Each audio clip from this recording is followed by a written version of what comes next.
يا دري السلام عليكم، كي دايرين؟ لاباس بخير؟ كنتمنى تكونوا في صحه جيده وانتم كتفرجوا في هذا الفيديو وفي حلقه اخرى من حلقات اوتو ياسين. في الا كنتي اول مره كتشاهد القناه فما تنساش تضغط على ابوني سبسكرايب او الاشتراك، فعل ذاك الجرس اللي في الجنب باش يوصلك الجديد ان شاء الله. الفيديو ديال اليوم كيف ديما غيكون متميز بزاف، واللي غادي نتكلموا فيه على سياره فولكسفاغن كادي، ولكن ماشي الموديل القديم، لا، غنهضروا على الموديل الجديد ديال 2021 اللي حاليا كاين مجموعه من الناس اللي شراوها بلوحه ترقيم مغربيه، ولكن راه باقي ما كتباعش في لا ميزون ديال فولكسفاغن. حاليا كاين غير الموديل القديم، ولكن مجموعه من الشركات الكبيره اللي المقر ديالها غالبا كيكون في طنجه وكازا، اللي كتجيب مجموعه من السيارات اللي واعره وغاليه كتبيعهم. هاد الوكالات هادو اللي بطبيعه الحال ما كيكونوش مختصين غير في نوع واحد ديال لي فواتور، ولكن بزاف ديال الانواع. المهم في هذا الفيديو غنهضروا على الكادي الجديده، وغادي نحاول نعطيكم مجموعه من المعلومات لي زانفورماسيون اللي مهمه على هذه السياره هذه، اللي كتمثل بطبيعه الحال في المحرك اللي كتجي به، وحتى الثمن شحال غادي تبدا تتباع عندنا هنا في المغرب. المهم اي حاجه كتخص هذه السياره غنهضروا عليها اليوم. وقبل ما نبداو المراجعه ديالنا كيف العاده خلينا واحد لايك سبسكرايب ونبداو على بركه الله. اول حاجه اللي نتكلموا عليها في هذه السياره هو الشكل ديالها اللي تبدل بزاف ولا واعر وسبور في نفس الوقت. يعني طوموبيل ولات رياضيه بمعنى الكلمه، تصميم اللي جديد مع مميزات ومعدات جد متطوره في هذا الجيل الخامس من الكادي.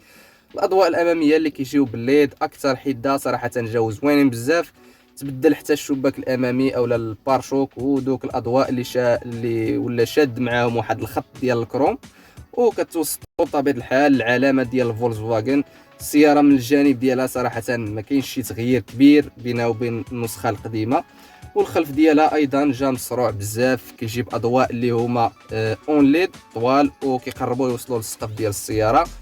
بالنسبه للطول ديالها فكيبلغ حوالي 4.5 متر، اللي صراحه غتكون المساحه الداخليه ديالها كبيره بزاف ومريحه بالنسبه للركاب. بطبيعه الحال هاد الكادي كتجيب جوج ديال النسخ، الاولى اللي كتكون عائليه فيها زاج اللور، والاخرى كتكون عمليه يعني غير كيخرجوها غير اصحاب الشركات، كتكون مسدوده من الخلف بهذا المصطلح هذه، يعني ما فيهاش الزاج. وايضا حاولت الشركه انها تعطي لهاد السياره الجديده واحد الكوفر اللي كبير واللي كتبلغ السعه ديالو حوالي 1000 اطرو. من الداخل ولات كتجي واحد الكونتور ديجيتال زوين حسن من الموديل القديم، وفولون حتى هو مبدل واعر وكيشبه ديال الجولف ويت، يعني خداو من الديزاين الداخلي ديال الجولف ويت وحطوه لهذا الكادي مع بعض التغييرات اللي بسيطه. جاتنا ايضا بمميزات اللي جداد كمحدد السرعه اللي اوتوماتيكي معدل لمسار السياره، يعني ملي كتكون غادي في الطريق طوموبيل ممكن انها تسوق راسها تتبع على ديك الخطوط اللي كيكونوا في الطريق. ولكن صراحه هذه القضيه هذه ما كنصحش بها نهائيا، خصوصا عندنا هنا في المغرب راكم عارفين الطرقان كيف دايرين. زائد انك الا خرجتي على المسار يعني على الخط السياره ايضا كتعلمك. من الداخل كتجيب واحد الشاشه اللي كبيره بزاف قياس 10 بوس بتصميم اللي رائع جدا. حاولت الشركه ديال فولكسفاغن انها تجعل الكادي صراحه بحله جديده 100%. ولي السياره ولات كتجي حتى بطوا بانوراميك اي اوفرون، يعني السقف ديال الطوموبيل راه زاج وكيتحل من الفوق، واللي اون فوا كتوقف قدام الطوموبيل كيبان لك بواحد اللوك اللي سبور بزاف. بطبيعه الحال كتجي بخيار ديال 7 ديال المقاعد و5 ديال المقاعد، يعني على حسب انت وشنو بغيتي تخرج فيها. السياره كتجي ديسپونيبل بيجون قياس 17 حتى ل 18 بوس، والابواب ديالها كيتم التحكم فيهم آليا، كتستاسيوني راسها. حتى بالنسبه للفريناج كتفراني بوحدها الا خرج فيك شي حد وما شفتيش، او لو وقفات شي طوموبيل قدامك وما رديتيش ليها البال. بطبيعه الحال المرآة او لي روتروفيزور غاباطابل، يعني المرايات كيتسطواو راسهم ملي كتسد السياره. صراحه بالنسبه لهاد لي زوبسيون راه ما كيكونوش في كاع لي فينيسيون ديال الكادي، يعني كيكونوا غير في النسخ اللي كتكون توتونسيون. النسخ العاديه كيكونوا ناقصين شويه من ناحيه التجهيزات.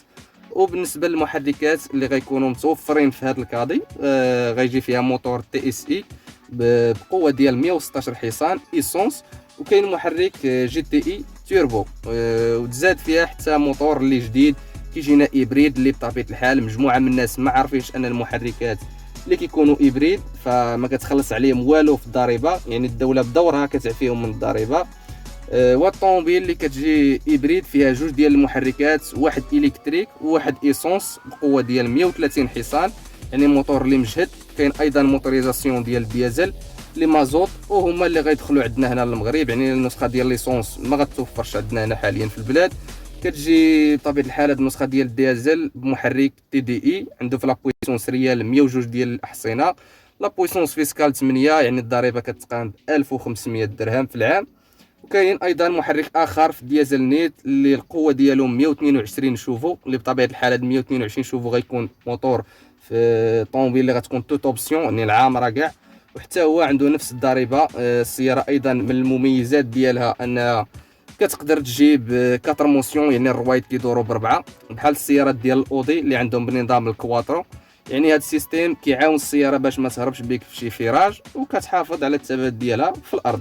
عاد كتجينا بلا بواط فيتاس اوتوماتيك دي اس جي من 7 ديال السرعات. كاين بواط فيتاس مانيوال اللي عاديه. بالنسبه للثمن ديال السياره اللي كيف ما قال الشركه ان النسخه الخاويه يعني كتجي بدون تجهيزات، غيكون الثمن ديالها 18 المليون قل شي حاجه. المهم غتبدا تتباع ابتداء من 18 مليون. واللي هاد السياره ان شاء الله قريب غنبداو نشوفوها في الشوارع ديالنا، مي غالبا غيبدا التسويق ديالها في شهر 12 من هذا العام، يعني نقولوا حتى 2022. هذا ما كان فوالا، حتى لنا كنكونوا سالينا الحلقه ديالنا. نتمنى يعجبكم الفيديو، فإلا عجبكم ما تنساوش تخليو لنا واحد لايك، هي اللي كتشجعني نزيد انني نزيد ندير مراجعات جديده على السيارات.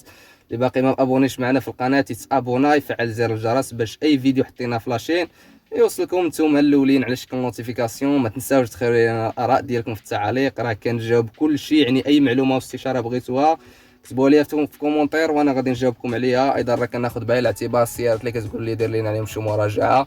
دونك اي طوموبيل في بالك باغي عليها معلومات كتبها لي في التعليق وان شاء الله غادي ندير عليها فيديو في اقرب وقت. ايضا راه عندنا واحد الصفحه في الانستغرام اللي بغى يتواصل معايا تما فمرحبا به، حتى هي كنجاوب فيها كل شيء، مرحبا به على الراس والعين. هذا مكان كانت معكم قناه اوتو ياسين، تهلاو في راسكم، السلام عليكم.